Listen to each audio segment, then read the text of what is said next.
I'm not Judas Priest, okay? Painkiller? Alright. This is the painkiller!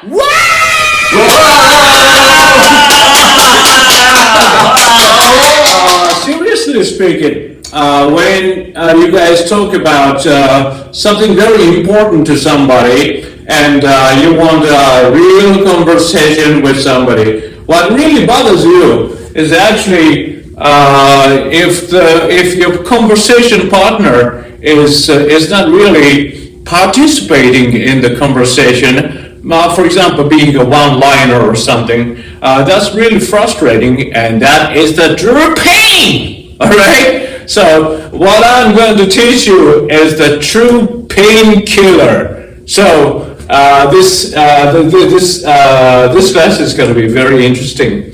Okay, well, let me think about the objectives for what we're going to learn for today. So I'm going to explain the reason why some of the people, end up with being a one-liner, and you don't really enjoy the conversation with him or her. And suppose a situation where you asked a question, Adam, for example, right? You asked the question, you're Christian, right? So you asked a question to somebody, do you believe in creationism or Darwinism? Okay? And the person said, I believe in creationism. Period.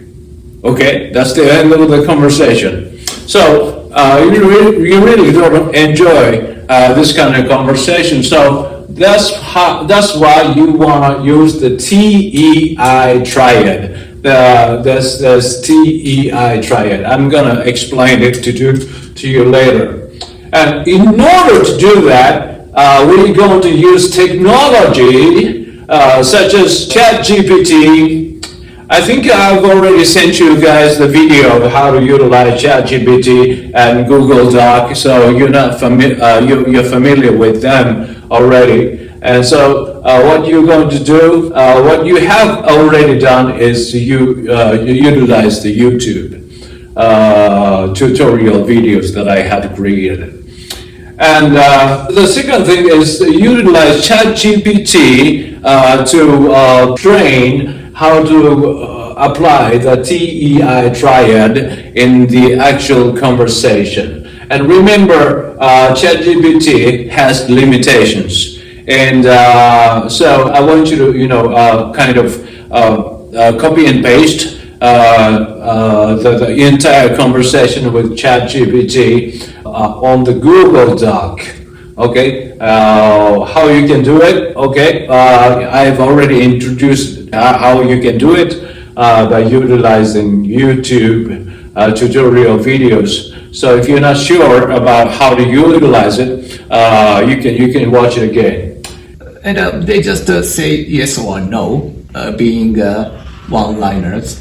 Yeah, and I just think that they don't have such kind of conversation practice to speak something in a constructive way. Another reason is that some of the people may not know the structure of the English discourse. And it is about the discourse, and this is what I have explained to you about the TEI Triad. Okay, for example, Adam, you told me you're a Christian. Do you go to church? Sometimes. Okay, sometimes. Okay, good Christian. All right. So when you go to church and listen to the sermon preached by the preacher or any kind of clergy, you kind of feel that the sermon is very structured. Okay. And for example, if the clergy says, God so loved the world that he gave us only begotten son, it's not his opinion, but it's actually written in the scripture. Where is it? It's John 3:16. Okay, so that is called a textual quotation. That's an external knowledge, and this is very important in the academic field as well, which I'm going to explain later. And inference as well. This is something very important as well. Sometimes, you may encounter a question with for multiple choices, among which you can choose the correct answer. You don't even have to look at the original text, or you don't have to quote anything at all. But what you can do is to use your logic, your common sense. That is called inference, or you could call it educated guess as well. Okay. And the third thing I would like to explain is you can explain something out of your own experiences. Okay.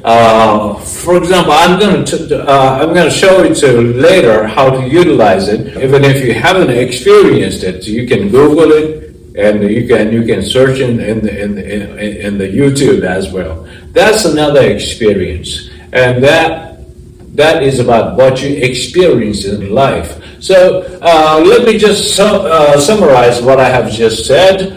All right. So if you want to make your statement convincing, you want to make this clicking spot. That's why I told you the TEI Triad is important.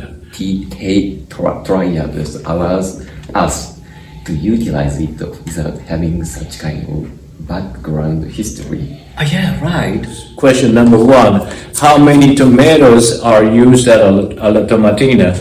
And it says at first it says 30. Okay, but I want you to utilize at first what the essay says. That's about textual quotation. And the second thing is use your logic. If you haven't been to Spain before, probably you can Google it. You could go in the internet and check it out, what it looks like. Okay. Let me just show you the first question. As for this multiple choice, what is your reasoning according to what it says in the essay?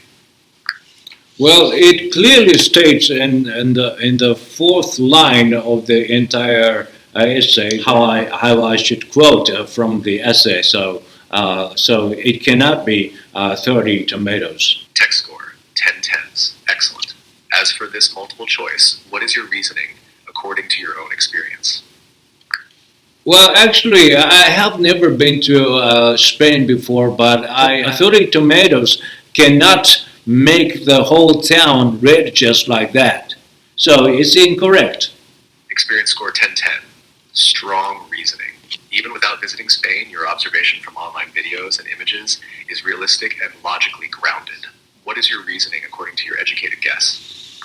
Well, my educated guess is very simple. 30 divided by 20,000. That is more than less than one tomato per person, and that's absurd. I mean, it doesn't sound like a festival. Inference 10-10.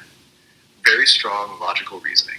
Adam and Elijah, this is what you're going to do, and I'm gonna give you 20 minutes to do that. So, what is your reasoning according to your own experience? I've never participated in the tomato festival, but this thing is bloody red. Your experience-based reasoning makes perfect sense. Seeing media coverage or images of the festival. Now, as for this multiple choice, what is your reasoning according to your educated guess? Yeah, this La Tomatina is 100 participate over 20,000 people, including tourists and local people. So the number of 30 is completely not enough. It's too few. Wonderful, Taisuke. I'm so glad that clicked. So now we move to the next one. And find your own way to utilize it in the way that best fits you. Okay, that's it for today. See you guys